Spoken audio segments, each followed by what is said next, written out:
The scoring continued red hot this week, and from the more than 250 who started the week, the top 5 bowlers remain to compete for the $15,000 top prize. Today on the Pro Bowlers Tour, it's a $100,000 Rolaids Open. In match number 1 in 5th place, looking for his first PBA title, Dan Roche. He'll meet Mal Acosta, who stroked one of 7 300 games this week. The winner of this match meets the 3rd place bowler with 1 PBA title, Guppy Troup. This match winner faces 9-year veteran with 16 PBA titles, Mark Roth. And the winner of this match bowls for the championship against the tournament leader with 8 PBA titles, Marshall Holman. Today on the Pro Bowlers Tour.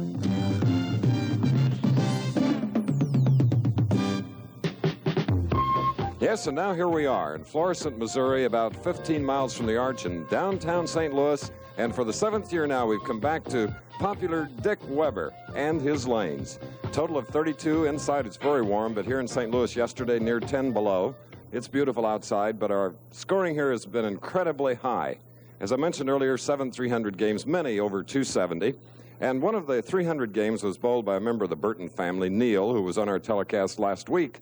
And now here's his bigger brother, who didn't do too badly this week, 12th place, Nelson Burton Jr. in his own hometown. Thank you, Chris.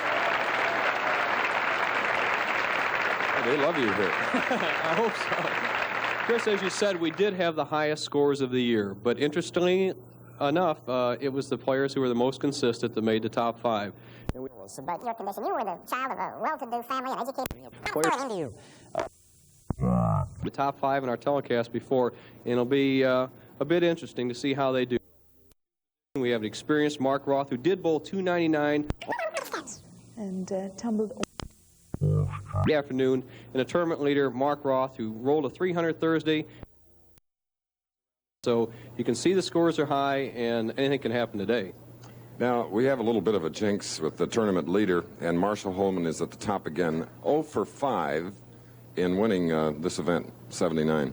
Well, the tournament leader has struggled, but it makes a difference, I think, when the scores are high, in that I think Holman can find the line in a few practice balls he has before the final match, and he possibly could break that jinx here. Okay, Bo, and ladies and gentlemen, in the purse of $100,000, this is the way it breaks down, 15-8, 6-5, and 4. We'll be back with that first match, Dan Roche, Mal Acosta, after this.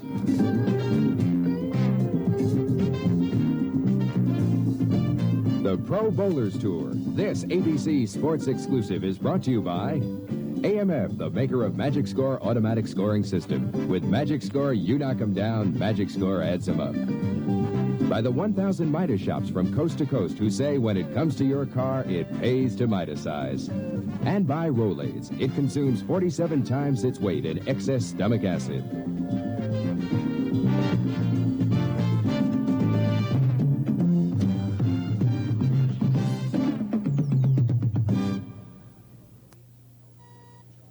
How does America spell relief? In Detroit?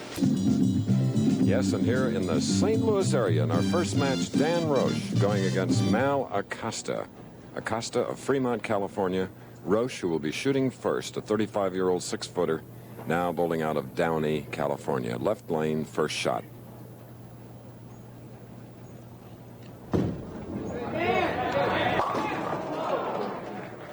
Left the 10-pin on the left lane. As you can see, Danny averaged 231 and only finished 5th. You know the scores were high. Dick Weber Lanes, Florissant, Missouri, a suburb of St. Louis, for a long time has been one of the bowling capitals of the world.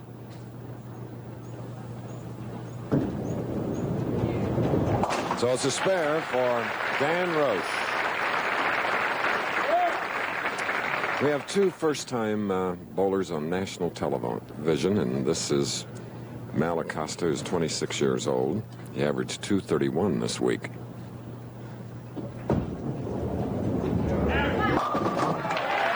And is very upright and erect style. Gets him a strike in the first frame, first game. You see the strike of Mal Acosta. Excellent young bowler from California. Powerful ball. Watch the 6-pin slap out to 10. And that's the kind of pin action you need to get high scores. Some bowling centers, it's easy to hit the pocket, and the carry's tough. At Dick Weber's, They have all the combinations. Pretty easy to hit the pocket and excellent pin action. At a 300 in last night's final round of match play. Birding a split, leaving the 4-7 on the left lane.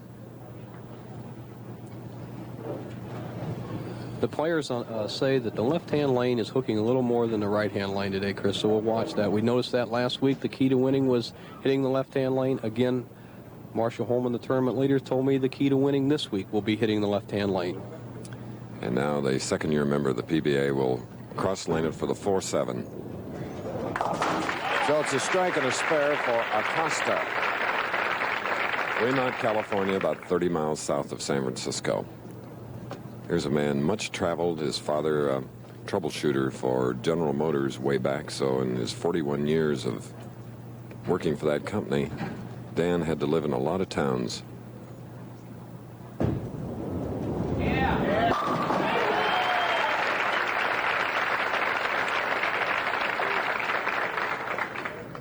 Danny, who really bowled sensational yesterday to get to the top 5, has a really strong game. Good locked arm swing, arm close to his body, deep knee bend, and the powerful lift it takes to make it on the Pro Bowlers Tour today. And the result was perfect strike. 8 years a PBA member. His best finishes were second in Houston last summer and third in Norwalk, California in 1977. Hoping to double, unfortunately, the 4-6. Danny's been on the tour 8 years, Chris, as you mentioned, but he has not made the top 5. And one of the reasons is he has a tendency to pull the ball every once in a while, and here's the result, a 4-6. The left-hand lane hooks a little more. Danny didn't trust it. Bingo, right through the nose, a difficult split. Just go for one.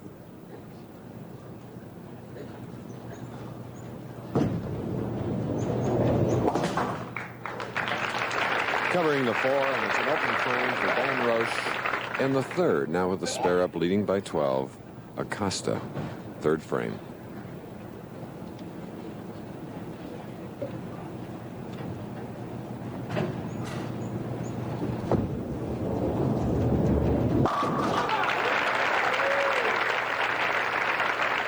Through the second, a strike up now in the third for Acosta.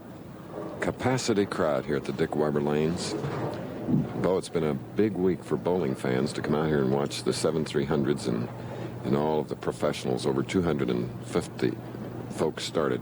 Right, Chris. It's been a sellout crowd, even in the morning squads. And last night, I think they turned away about 400 or 500 people. Quite a shame to see the great show we had. So with the double, it's a 22-pin lead for Acosta over Dan Roche. We'll take a break and then be back. Sir, excuse me. Also today on Wide World of Sports, Part 1 of the great pool shootout. Minnesota Fats going against the greatest of all time, Willie Mosconi. He'll need all his trick shots to stay with Willie.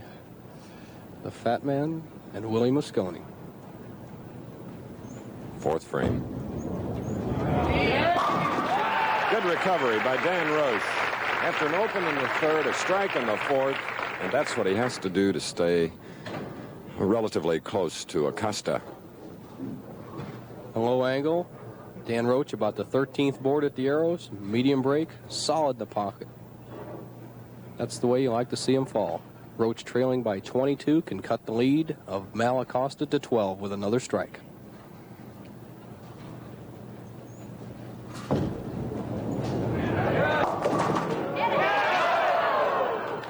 Didn't get the break that he needed on the left lane, leaving the 6-pin, a moving 6. He hit the nose again, adjusted for the 4-6, but once again, that left lane breaks quite a bit. And most people think, well, just throw it out and give it more room, but it's slick outside, and the ball will not come back. On that particular lane, Danny's going to have to either move deeper or throw the ball much harder. To the left of center now for the 6. All right. That gives him 68 through the fourth with a spare up, and now Mal Acosta. He has a double going for him right here in our very first match. The winner to meet Gumpy Troup, the winner of that match to meet the Bowler of the Year, Mark Roth, and then the winner of that game to go into the finals against Marshall Holman.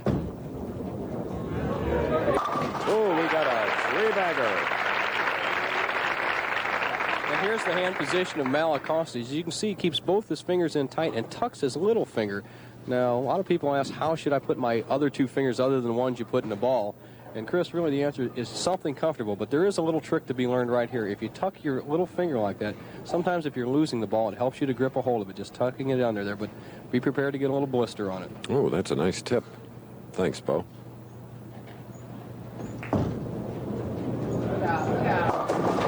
Oh, another high hit, leaving the 3-6-10 on the left lane. And speaking of tips, professional bowler tip of the week, well, Nelson will show you how to cover the 2-4-5 and the 2-4-5-8.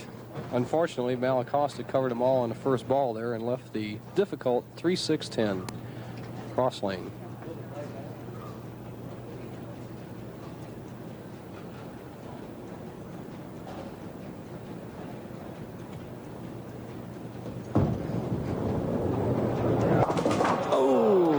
Chopping the 3 and 6, and there is Acosta's first open frame, and that'll bring the match closer. 17 pins now, and Roche has a spare working for him as he'll be shooting in the 6th frame first game.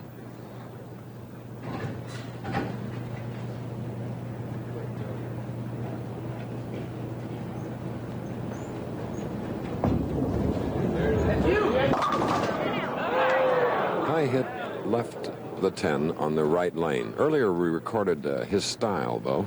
Chris, the thing to watch for is at the top of the swing, Danny's in ideal position, but as he starts down, it bumps out a little bit to the right, and that causes him to pull it. And right, just right there, you saw it bump out.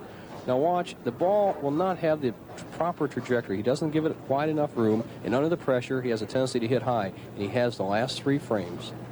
He has to stop that, or he'll really be in trouble. So he marks with a spare, and we are aware that because of a technical difficulty, which we're trying to correct, that visually you're not seeing the plus and minus of the match situation or the score sheet itself. But we'll keep giving you the audio rundown. There's 18 pins now separating these two professionals. Roche shooting on the left lane, 7th frame, spare working. Made an adjustment on the approach, trying a new angle. Further inside. With 107-6, a strike up. Match is close. Our first will be back. The Dutch Masters buyers are in France for the international auction of rare African Cameroon tobacco. There are 2 secrets they must keep to win some of the best leaf for Dutch Masters. The exact leaf they want and the price they'll pay. It's a nice color. When their bid is opened by the French auctioneers, they'll learn if they've won some of the best. Acheteur Dutch Masters. Taste the taste the world competes for in a Dutch Masters Cameroon cigar. There really are masters at Dutch Masters. Oh, no. Look who's here. Hiya, boys. Here Midas is guaranteeing foreign car mufflers. Mr. Creedy, you don't drive a foreign car. Sister Creedy does. Look, stand there, guys. Midas has. From now on, foreign car owners can take advantage of Midas, too. If anything goes wrong with our American or foreign car muffler, Midas will replace it free as long as you own your car. I guarantee. See you again, boys. On ABC's Wide World of Sports, watch Minnesota Fats play Willie Mosconi in the Great Pool Shootout of 1979. Next. That's right, on Wide World of Sports, World Cup gymnastics. A lot of focus on the great Kurt Thomas, current world floor exercise champion, and a man who just finished 3rd for the Sullivan Award, the most prestigious amateur athlete award in the United States. Now Acosta. 7th frame, leading by 18.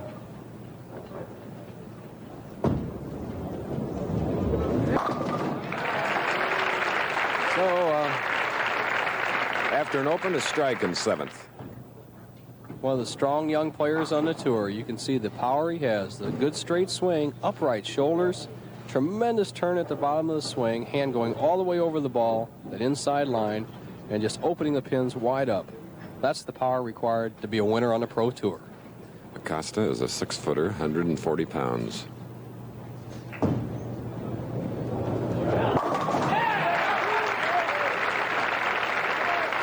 And there now Acosta out to a 28-pin lead. So Roche has a strike up. He can cut it by 10 if he can double. Important shot for Danny Roche. He's working at a 187 pace. Acosta 215. Roche trailing by 28. Can cut to 18 here in the 8th frame.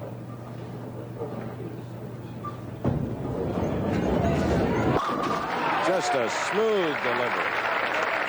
Placing beyond the line, and what a strike, though. Tremendous shot. He corrected that arm swing problem he had and locked and went straight through it, right down about the 14th board, solid in the pocket. No doubt about this one. He's cut the lead of Mal Acosta down to 18. 9th frame, he can really put the pressure on Acosta with another strike and cut the lead to 8 pins.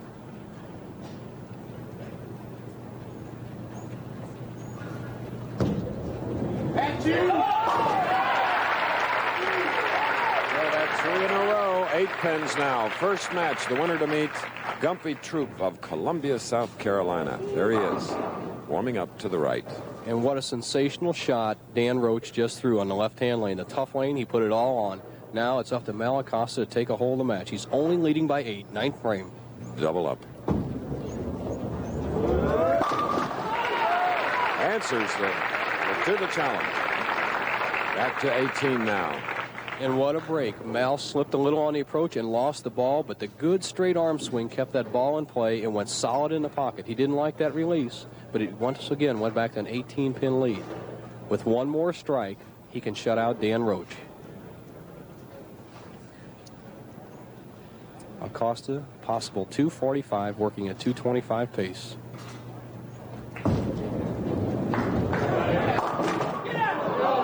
But the 10 on the left lane, and you can hear his rooters. Both bowlers, both professionals, have their own cheering sections here at the Dick Weber Lanes in Florissant, Missouri. Acosta looking to the left to the scoreboard the players use. The situation is this: Acosta with a spare will be in the 220s.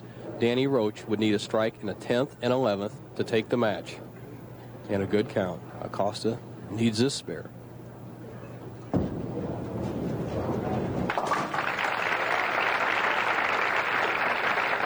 No matter what Mal Acosta gets on this ball, he just needs a good count. He will force Dan Roche to strike in the first 2 balls in the 10th and 11th frames. There's still an outside chance for a tie. And Dan Roche has 3 strikes in a row as he just sits and looks down the lane.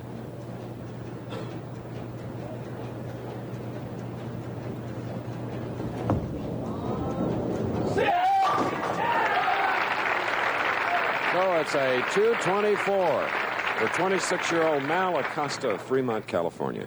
Danny's situation is this: he needs a strike in the 10th and 11th and an 8-pin count to win. He must strike on this ball.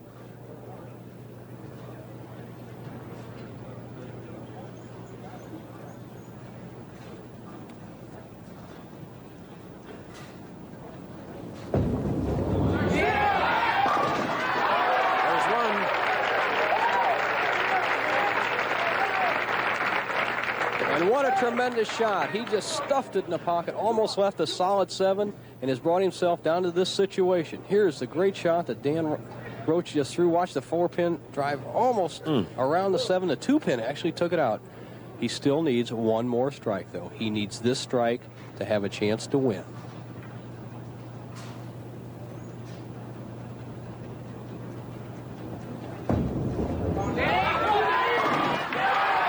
Okay.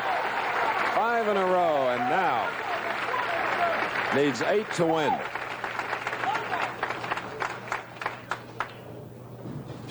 Charlene is here. She knows the score. Danny needs 8 or better to win the match and go on to meet Guppy Troup. If he gets 7, they have a tie, 2-frame roll-off. Last ball. Using the full approach.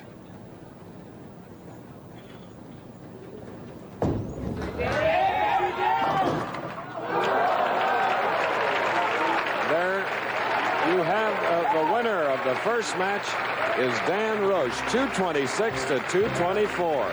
More excitement to come. Flu Flu can mean a lot of misery to a lot of people. If you get flu, see your doctor, rest, and take today's Dristan tablets. Dristan relieves twice as many flu miseries as time capsules or aspirin alone. Look, capsules help nasal congestion and sneezing. Aspirin, aches, and fever. But Dristan has strong medicine for congestion, sneezing, aches, and fever. Today's Dristan relieves them all. Relieves twice as many flu miseries as capsules or aspirin alone. Have a better winter with Dristan.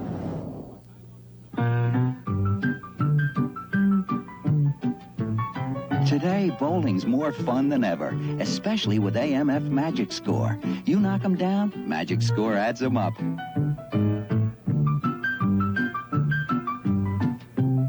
So this weekend, why not bring a friend bowling? You'll enjoy it even more with AMF Magic Score.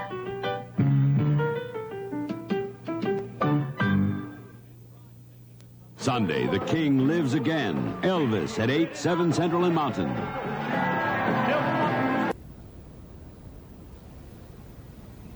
The three most important things in selling new cars and trucks, I would have to say, are, of course, number one is a large selection. Number two is being treated fairly. And number three is good service after the sale. And these are the three things that we're trying very hard to do at Bob Frank Chevrolet Oldsmobile. I think people will find it very worth their time for the short drive to Ashland to visit Bob Frank Chevrolet Oldsmobile. Come see us. You'll find us right on the price, right off the freeway. North Ashland Interchange in Ashland. High school seniors learn a lot in their class on matrimony in Make Believe Marriage, the after-school special, Wednesday at 4 on KOBI.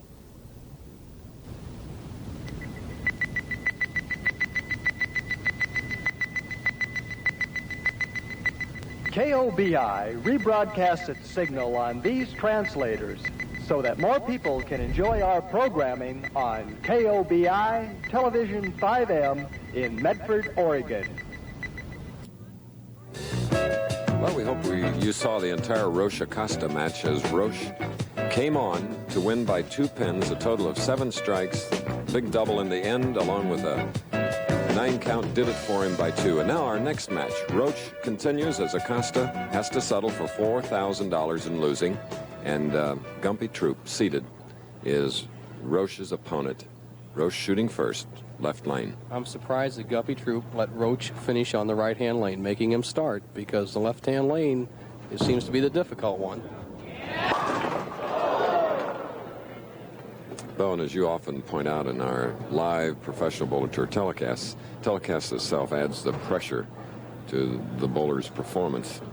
Sometimes they might make a mental error every now and then. Well, I agree, Chris, but the maximum pressure, the big money, brings out the best in every man, and Danny Roche sure performed great the first game. Started the second game just the way he started the first game, a solid 10. So it's a spare for 35-year-old Dan Roche and his wife, Charlene. Very pretty. And here's the man who finished third in the qualifying, 42 games, Guppy Troup. He had the choice of whether to start on the left lane or start on the right. He picked the right-hand lane. Surprises me. 1 PBA title from Columbia, South Carolina, 29 years old. Crossing over and leaving the 610 on the right side. Guppy Troup going a little high, almost crossed over and got a great break, almost got started with a Brooklyn, but those first couple of shots, never before on national television, are really a traumatic situation. But with a 232 with average, he must know how to get them. 5 feet 8 inches tall, 165 pounds. Covered the 610 beautifully.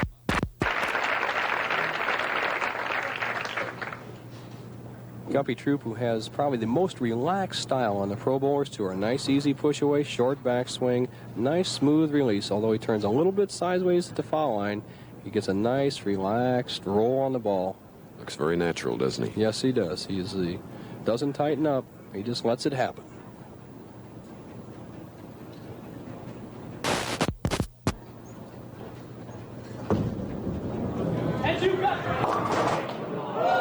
Again high and perhaps over as we have a 9-10 leave on the left lane.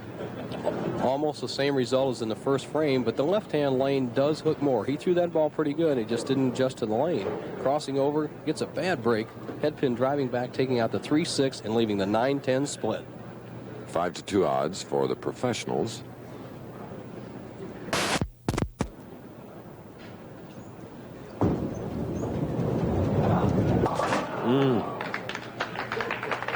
So now Roche has a 13-10 lead.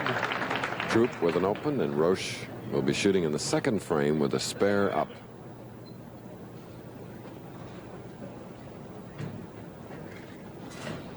Roche, who finished 18th in last week's tournament in San Antonio.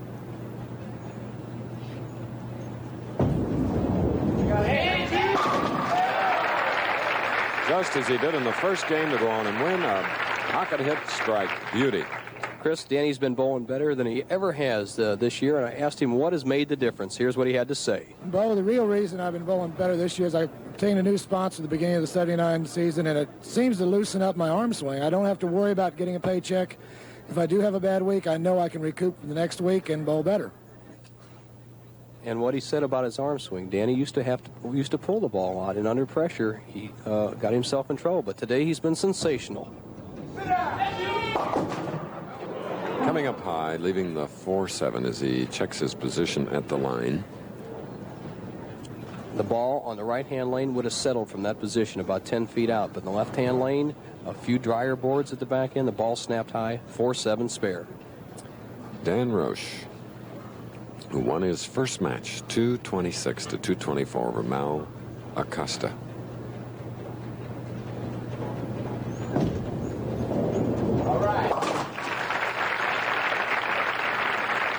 Spare, strike, spare for Roche. Now let's see what Troup does following an open frame in the second. As we said, Guppy Troup, a very relaxed type of player. He never throws very hard, so you just watch him for his adjustments to just move deeper on the approach, more towards the center of the lane.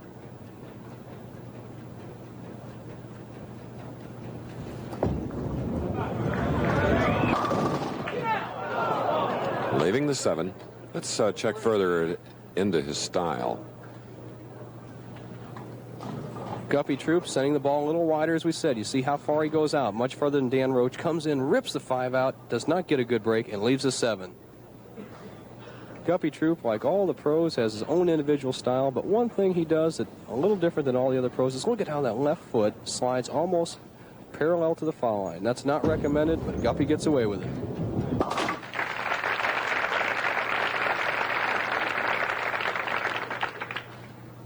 Troup got his nickname in junior bowling. Had a league where the teams were named for fishes. So he did all right. He won the state title with his teammates as a junior bowler. Won his first PBA title last fall in Grand Rapids, Michigan. Just ran away from the field in the 42 games. And now here's Guppy.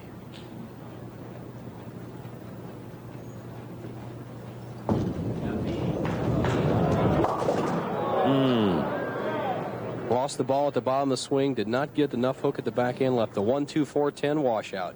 See that ball just not biting at all. He made the adjustment on the left-hand lane, but he did not catch the lift on the ball. Once again, he's dug himself a deep hole. The 1-2-4-10 needs to make this to stay just 17 behind Dan Roche. For the professionals, 2-1 odds.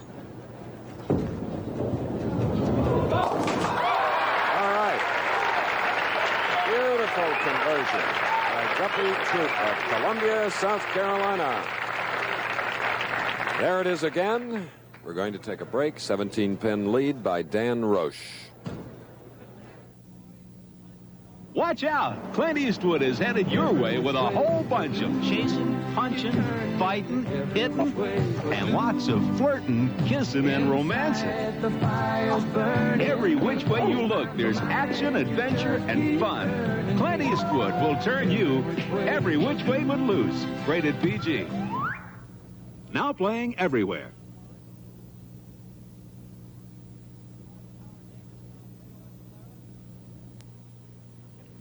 Every day you lose a little piece of yourself. More hair on the brush, and less on you. These are Protein 29 conditioning hair grooms and sprays. They can't do anything about the hair you're losing, but Protein 29 can do something about the hair you still have. Protein 29 actually adds protein to individual hair shafts, helps make your hair look thicker, fuller, healthier. More like it used to look. The more hair you're losing, the more you need Protein 29. It takes care of the hair that's still there. Next Saturday, the season premiere of the World Series of Auto Racing featuring the International Race of Champions. Top drivers compete in identically prepared cars. Next Saturday, the first qualifier with Cale Yarborough, David Pearson, and more, beginning at 2:30 Eastern on ABC. What variety? ABC Sports.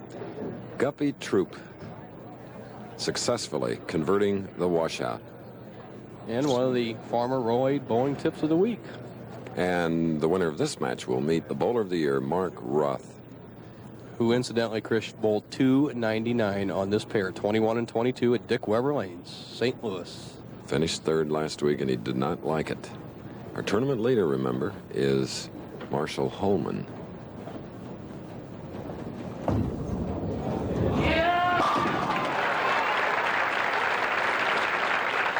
Spare strike for Roche, who won the first game 226 to 224 over Acosta. Dan Roche stroking as well as I've ever seen him in his 8 years on the Pro Bowlers Tour, Chris. Just maximum power. Seems to loosen up that first game, got his confidence. Striking in the clutch is the greatest confidence builder you can possibly have on TV. Came up that last game, threw 2 strikes when he needed it. He's loose now, has a chance to extend his lead to 27, 5th frame.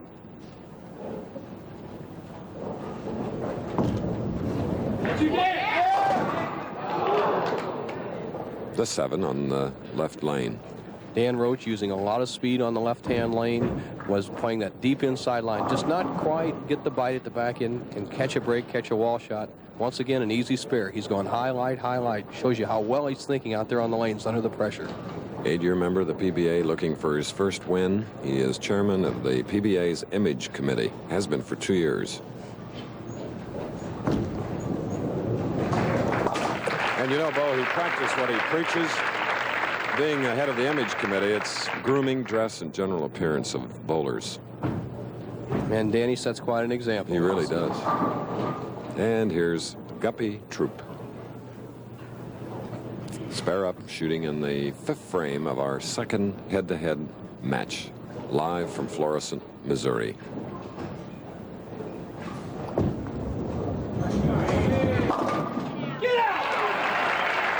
And Guppy gets his first strike in this match.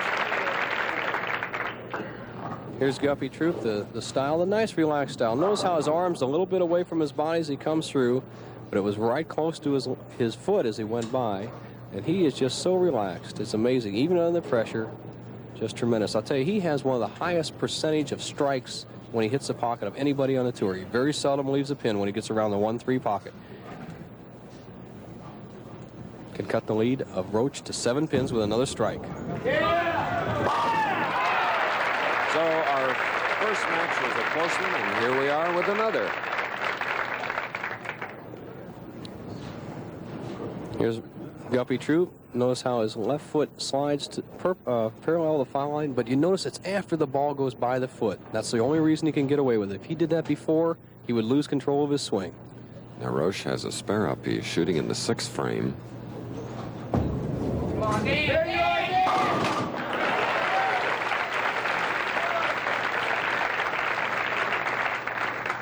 As we said, the scores are high, and one of the reasons is the variety of strikes you can carry here at Dick Weber Lanes. There was the high trip 4. We've seen the swisher. We've seen the wall shot. We've seen the pack. Well, I heard you telling someone earlier that this event, Rolaids Open at Dick Weber Lanes, was as well prepared and organized and presented as any on the tour. I have to agree with what I said. Dick Weber did a sensational job. Of course, he's been around for as long as I can remember, and he did a bang-up job for everyone. 7-pin, left lane with a strike up.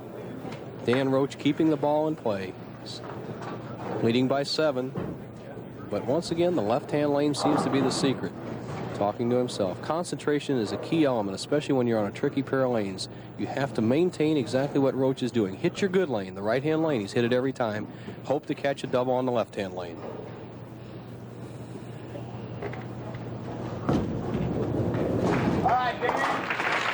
All right, spare in the 7th. There are 2 Hall of Famers on the right, Dick Weber, and on the left, Ray Bluth. 2 great ones. Since 1903, there have been more than 2,500 new cars introduced. Now we have a big shot for the 29-year-old from Columbia, South Carolina, Guppy Troup. He has a double-up shooting in the 7th frame. He could take the lead with a strike.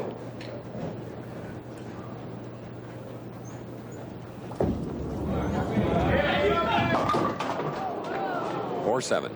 Pulled that ball, something you don't see Guppy Troup do very often. Went high left to 4-7 on a shot he could have taken the lead on. Shaking his head. Actually gets a break. Watch the 10-pin go down very late. Wow. Still keeps himself in the match, just trailing by 9. Routine spare for a pro, 4-7.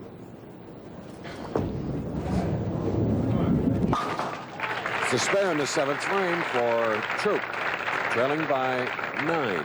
We talk a lot of times on the Pro Tour about how many different bowling balls the players go through. We talked about Salvino with 100, Earl Anthony with 50, but Guppy Troup uses the same ball all the time, and I asked him why.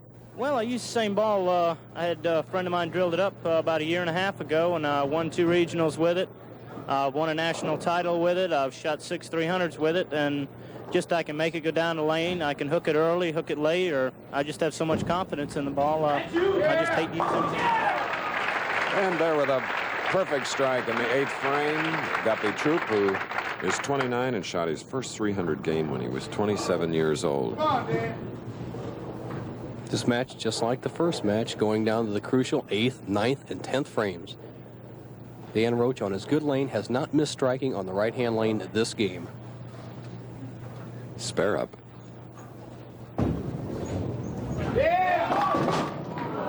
6-pin. And checking the approach. Maybe a little something down there. Every once in a while, a player will slide in a different area and make you stick. And naturally, Danny pulled it when he stuck a little bit. Got a break. Hit high. Leaves just the old 6-pin.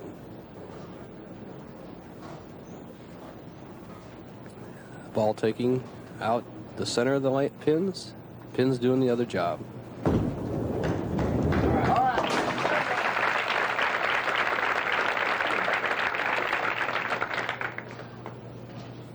So now for Roche, he'll be shooting in that key 9th frame. He won the first game 226 to 224 over Acosta. And here's where he started to move last game. He set it up in the 8th and 9th last game and struck out in the 10th. Once again, he needs a strike here to make sure that he has a chance in the 10th frame, because Troup does have a strike working in the 8th.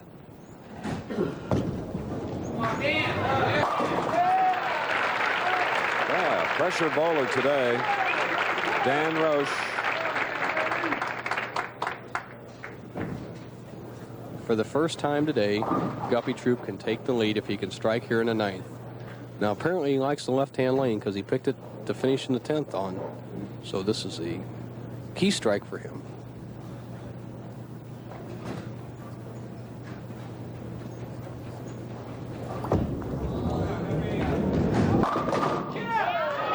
Oh, a 10. There it goes. Sort of stuck at the line, didn't get his usual slide. And it looked as though the 10-pin was going to stick too, Bo. Chris, watch this great pin action. Guppy throwing that nice, loose, relaxed ball. What I said, he has that high percentage of strike power. The 6-pin just wiggling, wiggling. Bingo. Going to knock over the 10. Just a point of interest.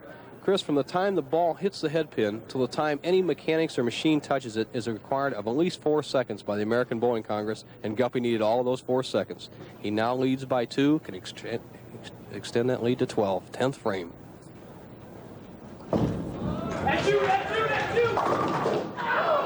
4-pin on the left lane. The winner to meet Mark Roth, the winner of the semifinal match to go against Marshall Holman, live from Florissant, Missouri.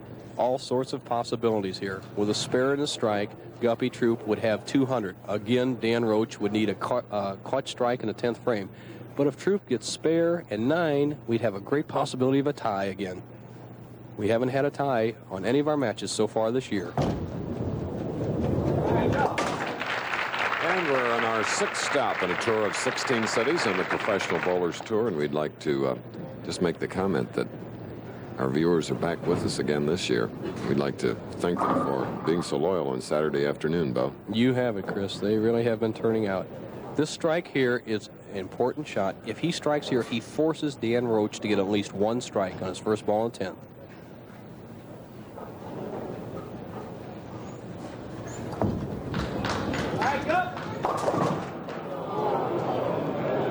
Six, 9, 10, and a 197.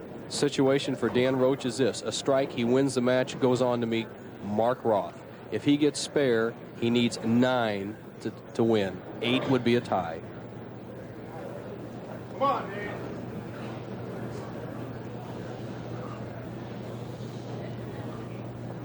This is the lane he was so strong on the first game.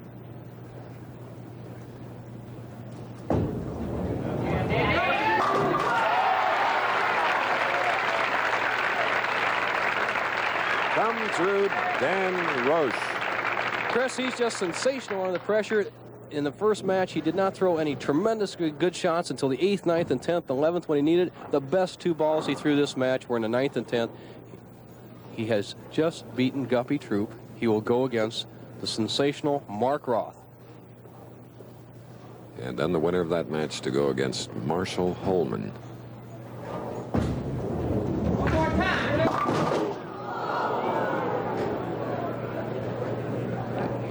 Even though he left the 6-7-10, Dan Roche has won his second match. Guppy Troup now leaves with $5,000. Roth to meet Roche. You know, for too long now, bowlers have been left out of light beer commercials, and football players have been grabbing all the glory. Okay, Dan Roche in his first television appearance has won his first 2 matches by 2 pins over Acosta, who received $4,000, and now against Guppy Troup, an 8-pin victory. Troup with $5,000, and these are the Dick Weber lanes, and our statistician Palmer Falgren finishing 6th. Fred Connor, who I thought was going to make a charge, Bill Spigner, John Weltstein, whose dad came down to watch him bowl from Huntley, Illinois this week.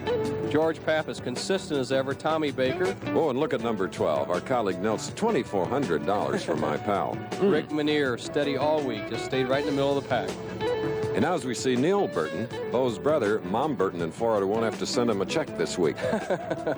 Mike Durbin, as you go through them. Gip Lentine, Dave Sutar, who made our telecast at Quaker State. Stephanage, steady this year. Norm Myers, who bowled a pair of 300s this week. Butch Soper, who shot 300 in a 42nd game.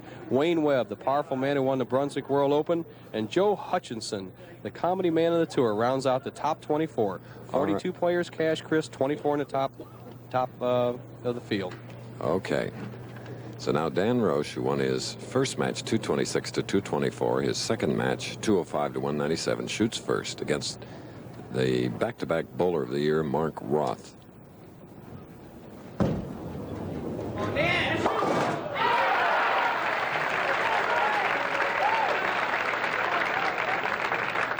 And I'm so surprised that even Roth is going to let Dan Roche finish on the right-hand lane. He whipped his first opponent by striking in the clutch. He whipped his second opponent. Now, Mark Roth had the option of making Roche start second, but Mark opted to start the match and finish on the tough left-hand lane. Let's see what his strategy is. His fourth appearance 6 weeks on our telecast. Cranks it up, a high hit leaving the 6. Uninhibited Mark Roth. I don't think he ever really aims. He just twists it for all he's got. Very seldom leaves any pins, I'll tell you that. Has to adjust on the lane. He threw that ball pretty well, but since we've started, came on the air, it's been 45 minutes. Right out a little bit. Watch the speed he goes across lane. Bullet Mark. 42 games, an average of 233.7.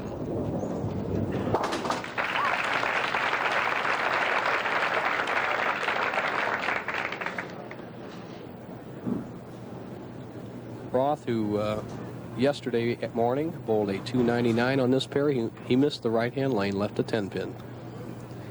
He won the Rolaids Open in 1976 right here in this house. On this pair of lanes.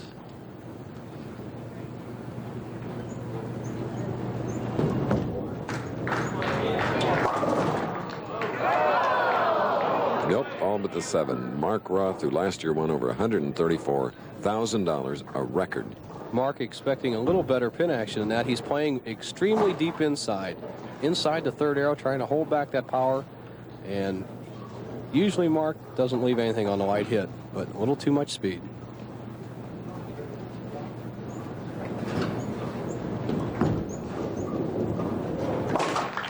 So for Roth, a pair of spares, and Dan Roche, bowling out of Downey, California, has a strike up. Roche has to use a little different strategy, I think, against Roth. He has to come out swinging. I don't think he's going to be able to catch Roth from behind as he did his other two opponents. Right now he's got a strike working, can take an early 11-pin lead with a double.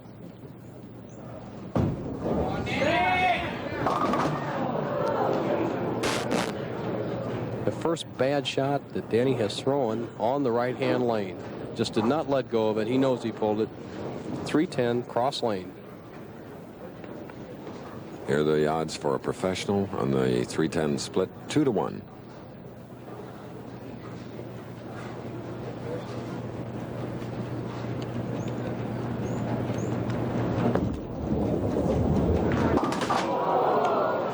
So, disaster in the second frame for Roche. Roche not playing deep enough angle. The ball bites a little bit. Never really gave it a chance. Hits a 3-pin almost flush. No deflection to get the 10. Meanwhile, Marshall Holman, the tournament leader, is warming up to the right. He will meet the winner for the $15,000 first prize.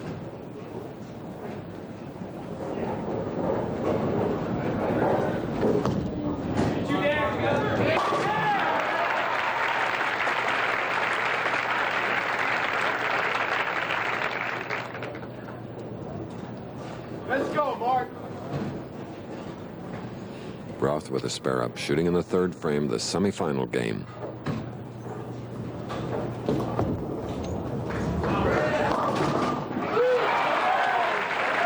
Three frames, Mark Roth's first strike.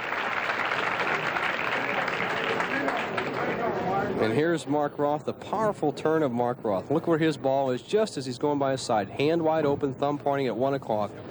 And the tremendous turn and spinning action. Look at how close his arm is to the body. The complete rotation, loft about 3 or 4 feet out on the lane, and nobody does it better.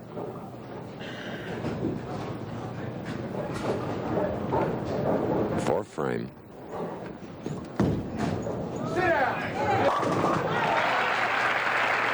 And there's that double to give Roth a 21-pin lead over, as we look at Marshall Holman, the tournament leader, warming up, loose as can be. I've driven 500,000 miles.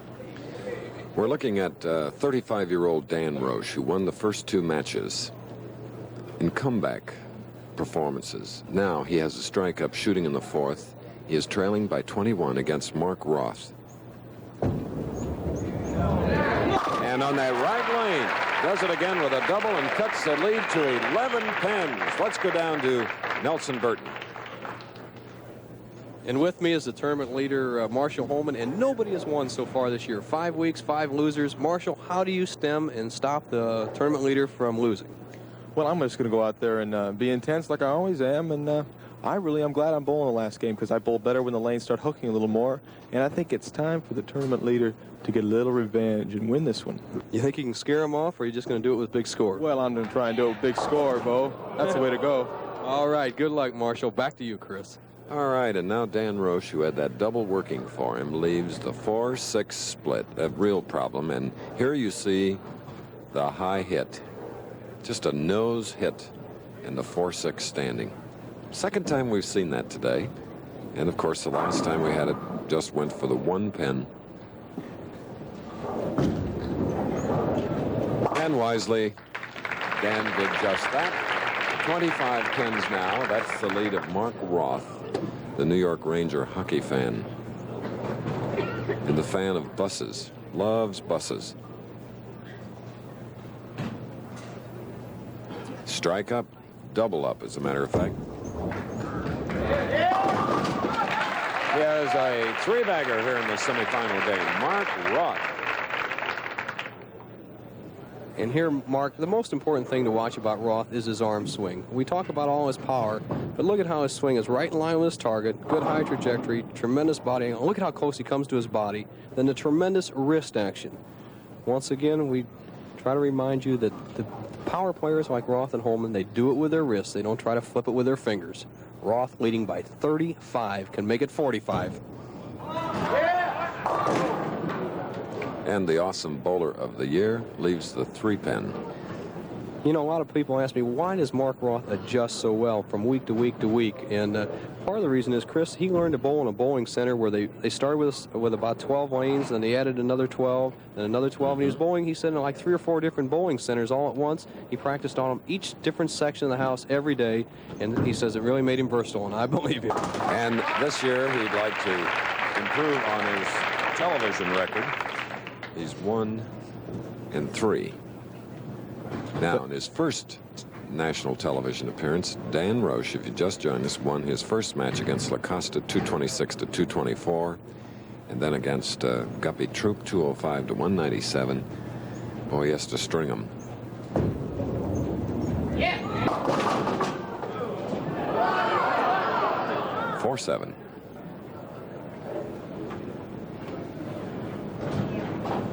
We saw Guppy Troup with his different approach, but here's Dan Roche with ideal position. Notice how that foot is perpendicular to the foul line, straight down the lane. That's the way you want to learn it when you're at home.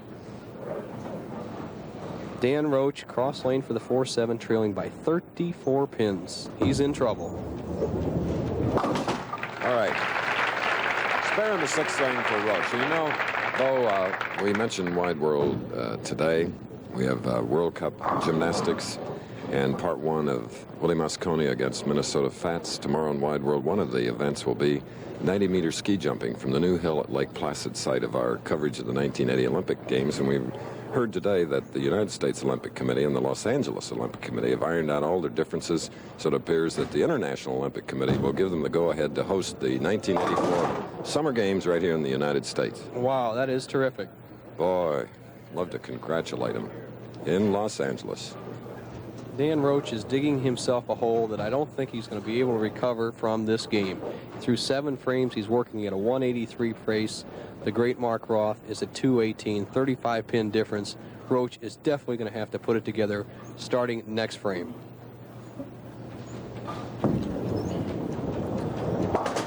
All right. A spare, and we're in a suburban area of a city that hosted the 3rd Olympiad, St. Louis. Modern games started in 1896, and right here in the early 1900s, they had the games.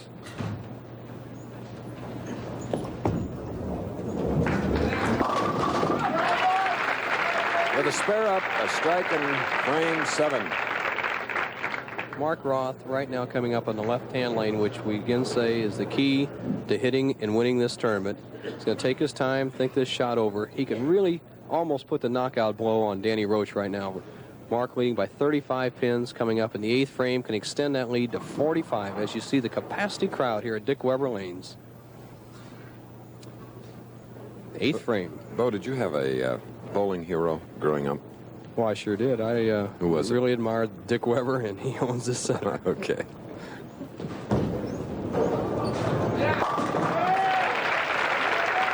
Roth with a double.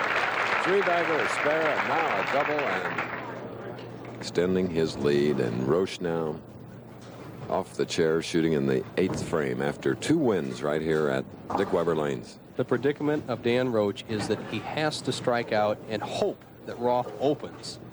That's a mean task.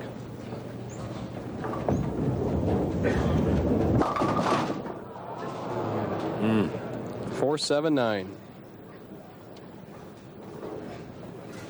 Chris, you wonder how many games these players bowl sometimes. Here's the shot of Dan Roche once again going high, leaving the 4-7-9. But the players bowl 42 games in the tournament. We started with a rabbit squad of 165. 33 rabbits made it in the starting field. 128 men went to the starting post.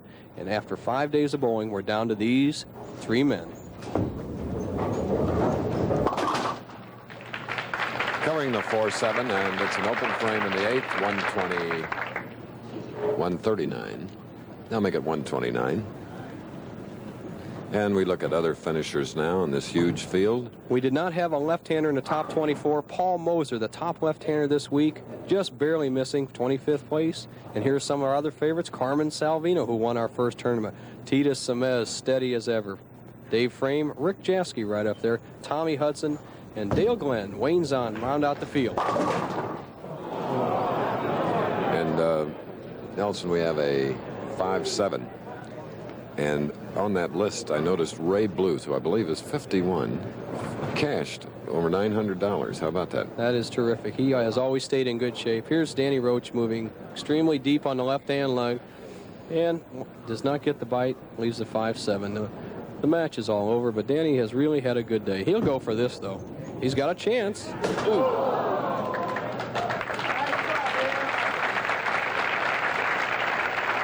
137.29 for Roche after 2 wins here at the Dick Weber Lanes in Florissant, Missouri. Mark Roth with a double-up shooting in the 9th, leading by 71 pins. And we have a rematch coming up between Roth and Holman. So as Mark Roth will continue to bowl, we'll give you the final score. But first we're going to take a break and look forward to the Roth-Holman rematch here in Florissant.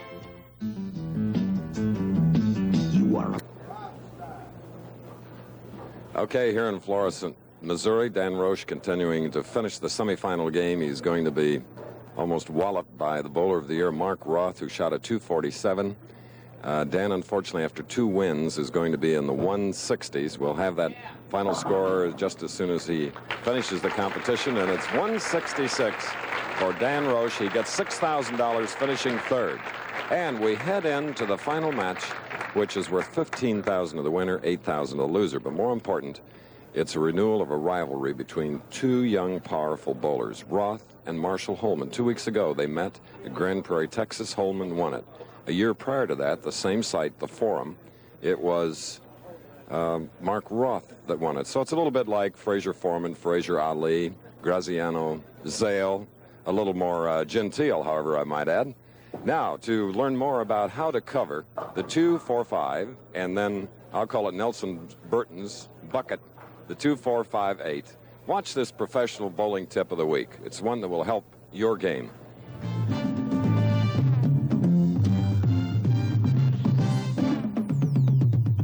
Today's Pro Bowler's Tip of the Week is brought to you by Rolaids.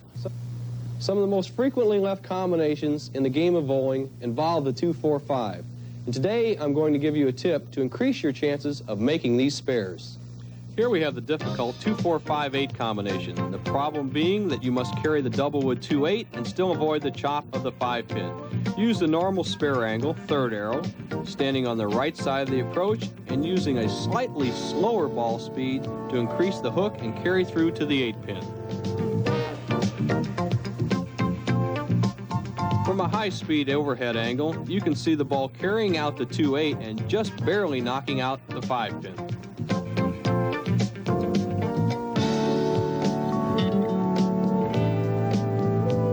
However, the 2-4-5 combination relieves you of the doublewood 8-pin problem, but if you shoot this spare from the ordinary 3rd arrow angle, you will often chop the 2-4 off and leave the 5. The solution to this problem is to move to the extreme left side of the approach and use the 3rd arrow from the left channel, rolling the ball hard and straight down toward the spare.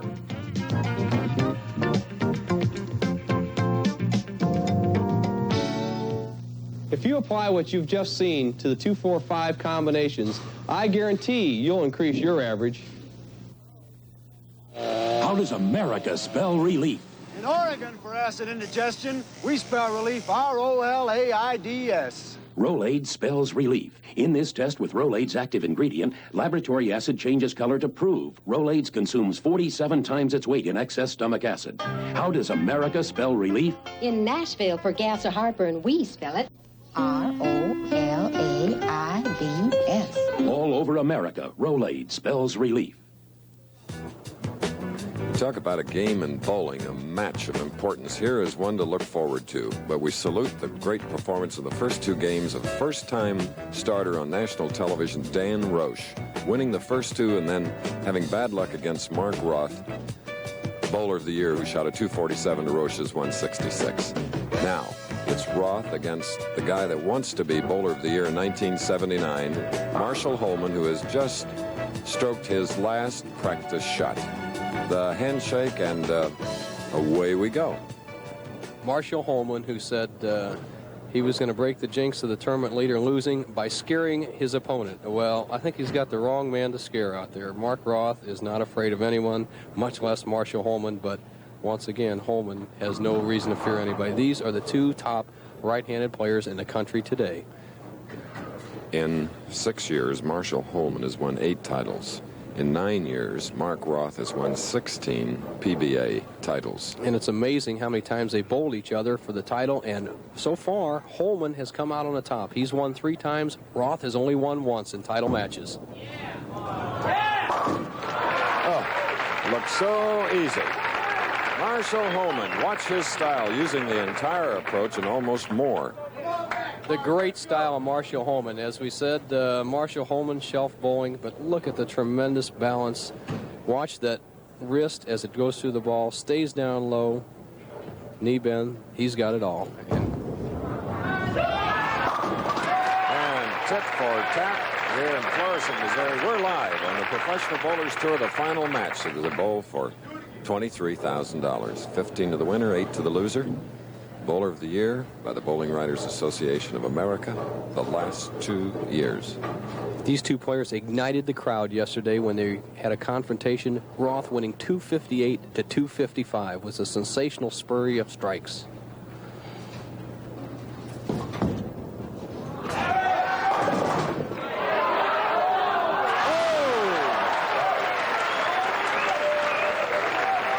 And Marshall Holman gives a look of I can't believe it. Watch again. Chris, you said that Mark has been losing on TV, but he hasn't been getting the breaks. Last week he lost with a 237 game. This week he may be getting the breaks. He did not expect to carry that, and bingo, there it goes. Maybe this week could be it. Okay. Holman is up on the right lane. Second frame, strike up. And the man at one time in the opening round of match play strung 20 strikes in a row. It amazes me how cool they are under pressure. They both are so experienced, so relaxed. They can do it all. They have the power, the versatility, tremendous in the clutch. All even, 2 frames, nobody's missed. On those 20 in a row, games of 300, 268, 268 for an 836 series.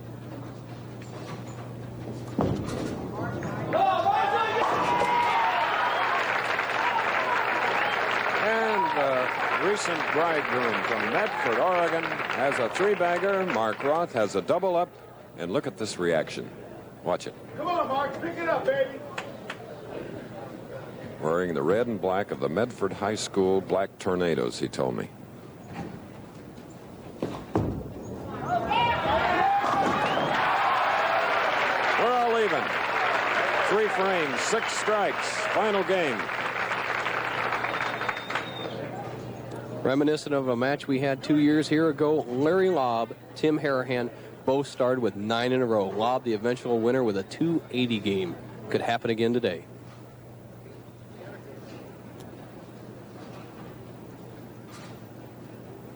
Roth now on the left lane.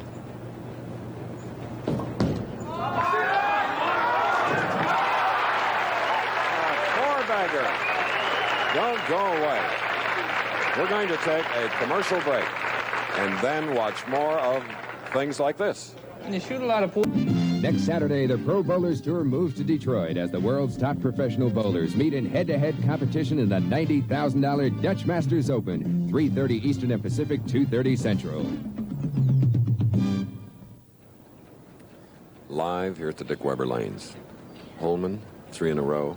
His opponent, Roth, 4 in a row. Again, the match is even. 4 frames, 8 strikes. Chris, these two young players are so dominant today on the tour. It's just amazing. I watch them out there bowling, and I have really, in the 15 years I've been on the tour, have never seen 2 young talents so strong, can do it all. This man's goal is to be bowler of the year. He wants to dominate. He's bowling against the player that he has to beat, I believe, to win that title. The reigning bowler of the year, Mark Roth. Both perfect through 4.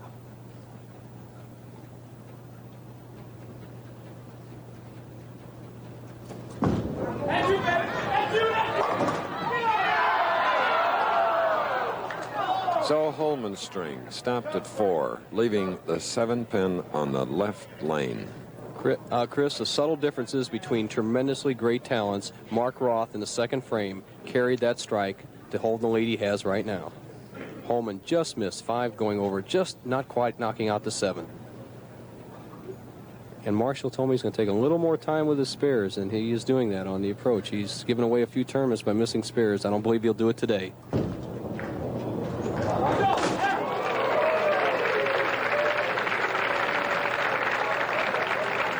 Marshall Holman, great showman. And that little extra time may have saved him on that shot. He was definitely off track and still nicked the 7-pin. Roth has a chance to take the lead. 4 in a row, 5th frame, final championship match.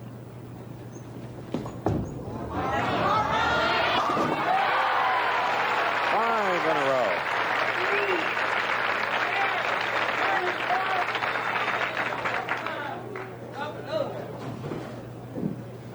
Do it again, Mark. Mark Roth a little calmer than Marshall Holman.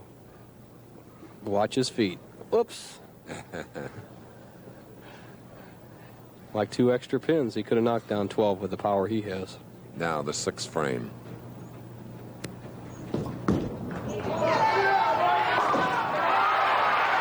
Halfway. Mark Roth.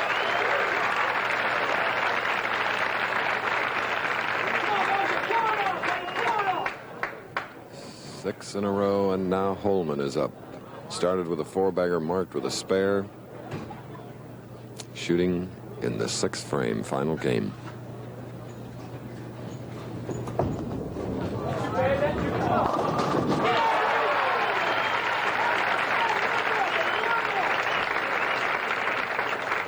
Tremendous fans, spectators here at the Dick Weber lanes.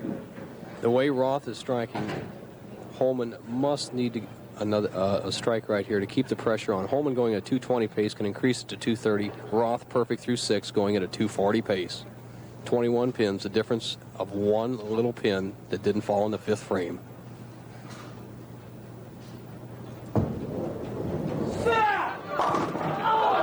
This time a 10-pin on the left lane. And Marshall Holman did not like that. That definitely opened the door for Mark Roth. Solid 10. Watch his reaction. 6 flying around the 10, and Marshall Holman does not like that. Once again, taking a little extra time on his spare.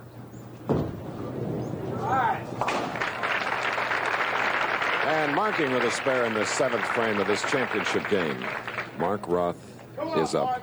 In this tournament this week, there were 3 different leaders through the qualifying rounds. Roth, Bill Spigner, and Nelson Burton. However, Holman took over the lead after each of the 3 rounds of match play. Count 'em, 7 in a row, 5 to go. Roth, who compiled a match play record of 16-8. And that visual tells you the story. 7 consecutive strikes here in the championship match. Should there be a 300 game, a Ford Mustang will go to Mark Roth.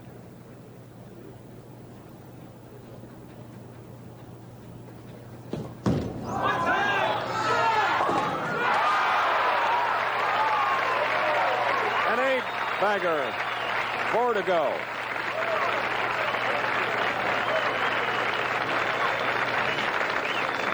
Watch the reaction. That's the only shot's been a bit errant for Roth. He pulled it a little bit and just stuffed it in the pocket with that great last-minute touch he's got. Holman still has a chance for a 259 game. All but the 7 on the right lane.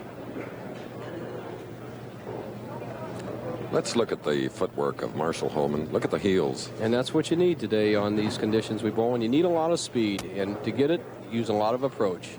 You also saw the tremendous wrist action and turn of Marshall Holman. Look at that extension.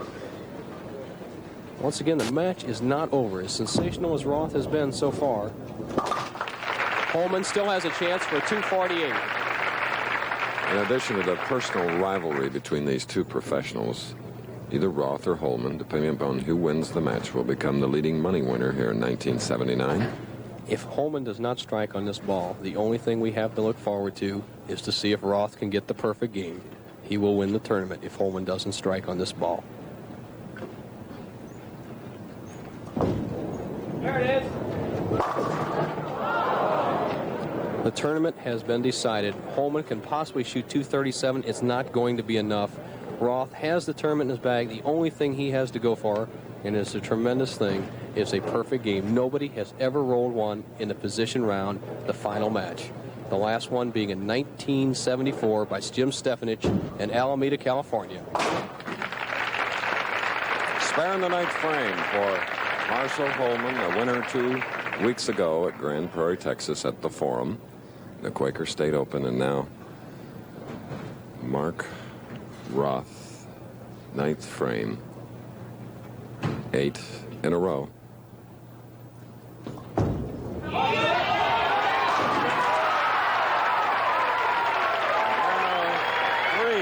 to go.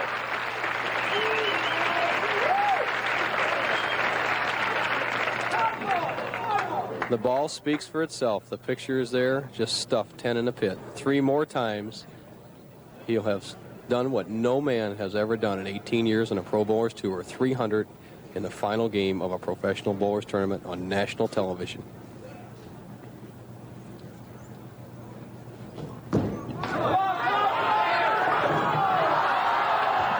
All but the 6, ending the string at 9. Much appreciated.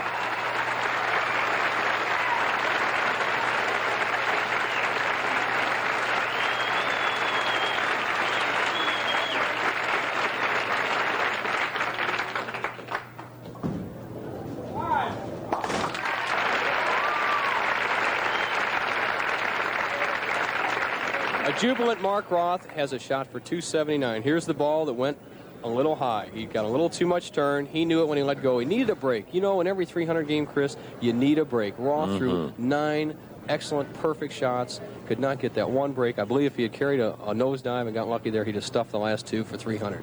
But once again, the tournament leader has lost 6 weeks in a row. A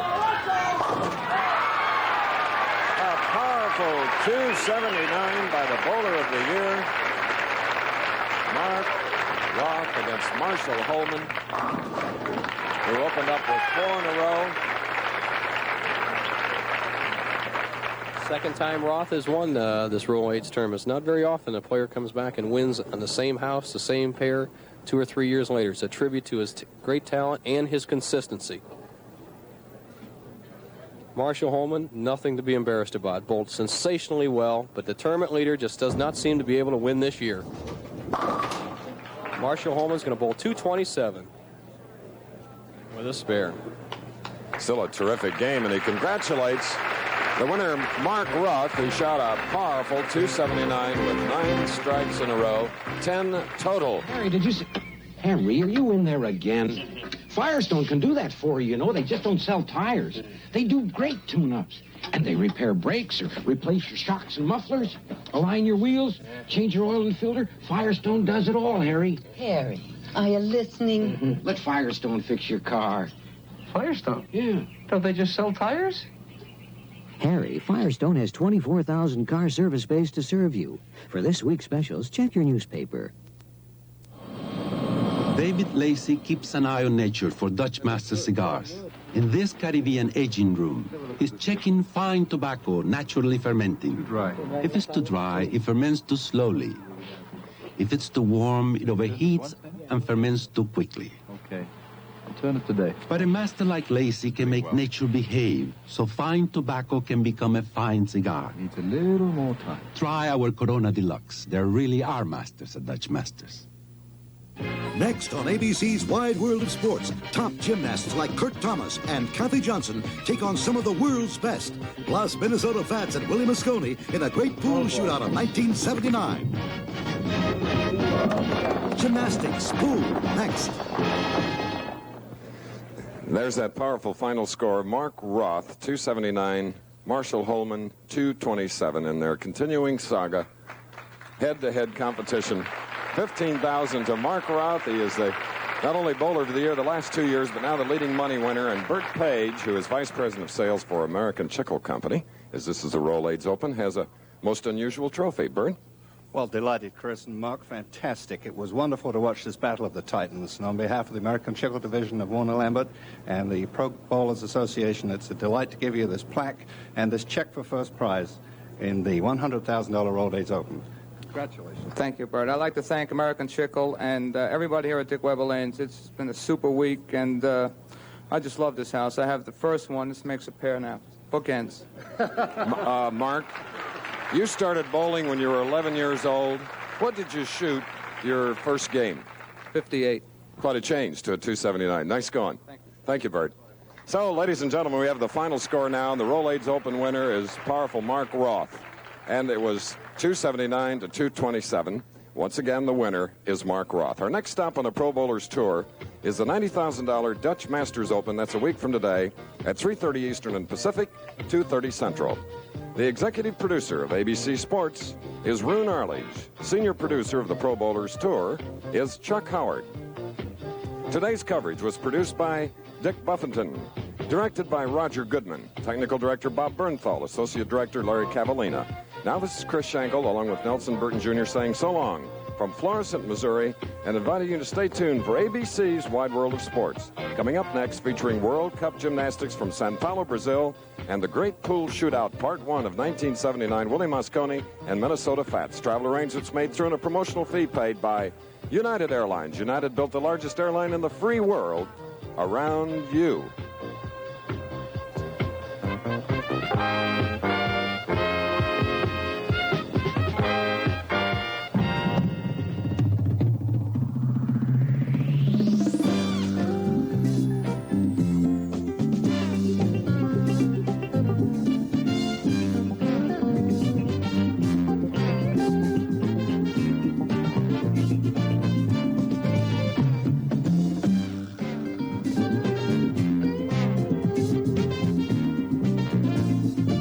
Pro Bowlers Tour. This ABC Sports exclusive has been brought to you by Light Beer, everything you always wanted in a beer and less. By Dutch Master Cigars, there really are masters at Dutch Masters. And by Firestone, makers of the 721 steel-belted radio. In 74 years, Firestone has never built a tire in which they've had more confidence.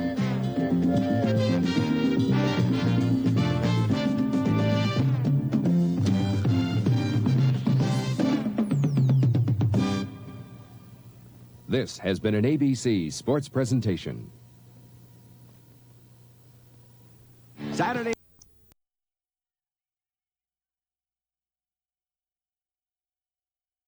The right, the 8-10, Ricker has tightened the match up, and it is wide open. Could be anybody's ball game now.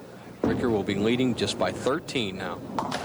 All right, that is the situation in this championship match, head-to-head, live and in color. And we hope your pictures, as we've had a telco problem, a technical problem most of the day. We hope you're able to see the show as it comes to you from San Antonio. Neil reacting to that great break. I mean, that was a tremendous break when his back's to the wall there in the sixth. Ricker catching that open.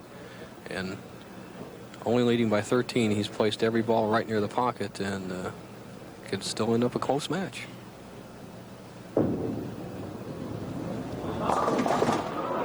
And now Ricker has a bucket. 40 years old, maybe he's beginning to tire. He lost that ball in the bottom of the swing, the one he forced before. These spares just don't walk in. And 3 tough games. Agreed. Against Beckman, Gonzalez, and then, you know, Mr. Speedball himself, Mark Roth, bowler of the year twice. And here is Ricker now. Cross lane, double wood. You have to make sure you get the 8-pin and avoid the chop of the 5. So now we've seen both players in the same lane, covering the 2, 4, 5, 8, 13 pins separating. Here we go. One of our future tips, Ricker does very well. Double wood, 2, 4, 5, 8, taking them all out cleanly. Now with a spare up, Neil Burton shooting in the 7th frame. He cannot hope for any more reprieves from experienced Ricker. He's going to have to take it himself.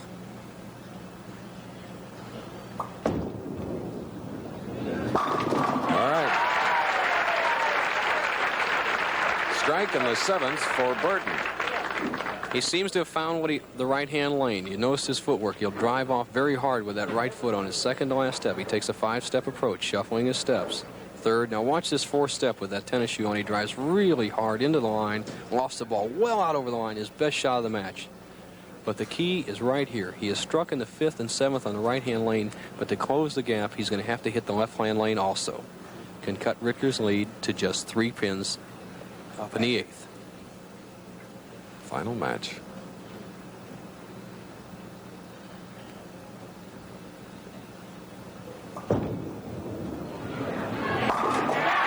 Wow. The tenacity of the Burton family.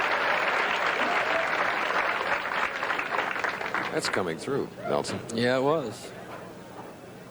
And now, here's Ritker. Shooting in the 8th frame. He has a spare working, leading by 3. Do not count Dick Ritker out. He's leading by 3, but the momentum seems to be changed, but he's experienced. Just like that. That strike in the 8th frame, and going back just one match, going against Mark Roth. Didn't look as though Ritker was going to make it, but he did. He hangs tough in there. I said he plays that low profile, but Ritker's experienced player. He's put pressure on Neil here. This is the crucial shot of the whole tournament for Dick Ritker. If he doesn't strike here, he leaves the door wide open for Neil. 9th frame, leading by 3. With a strike up. And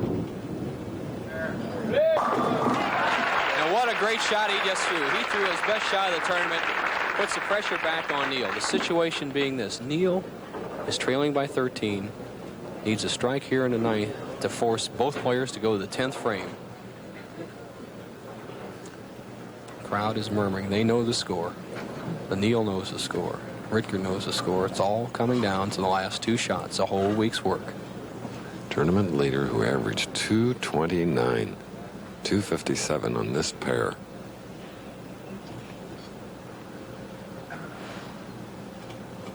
And for Neil, a memorable turkey.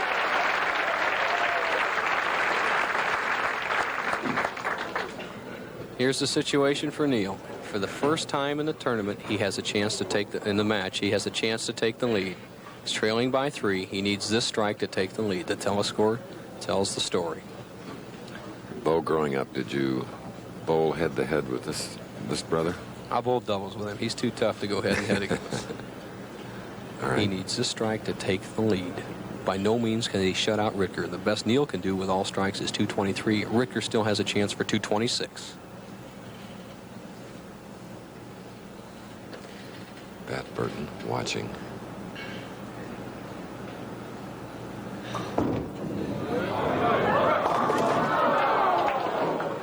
Pulled it up high. Now he has to hope that Ritker falters. Neil trailing by 4. Best he can shoot is 202. Ritker's going at a 206 pace.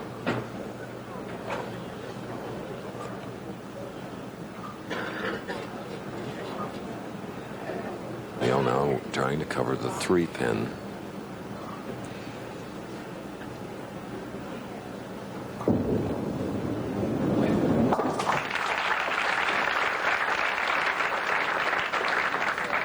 Ritker knows the score. He knows that Neil gets a strike here. It's 202 for Neil. Ritker has to fill at least 17 in the 10th and 11th frame to win.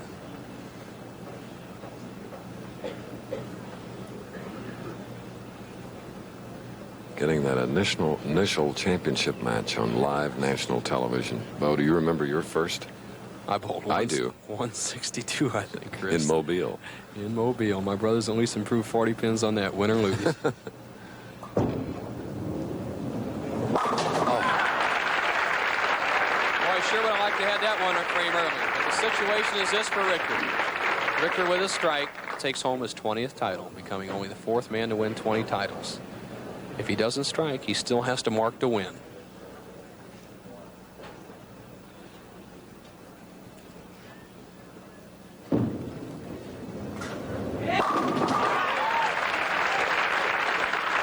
Dick Ritker. He finished 4th in the overall competition. His first match was against Dave Beckman, winning at 217 to 207.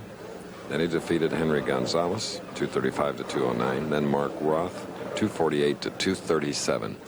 And in a tough head-to-head battle here against Neil Burton, the championship match.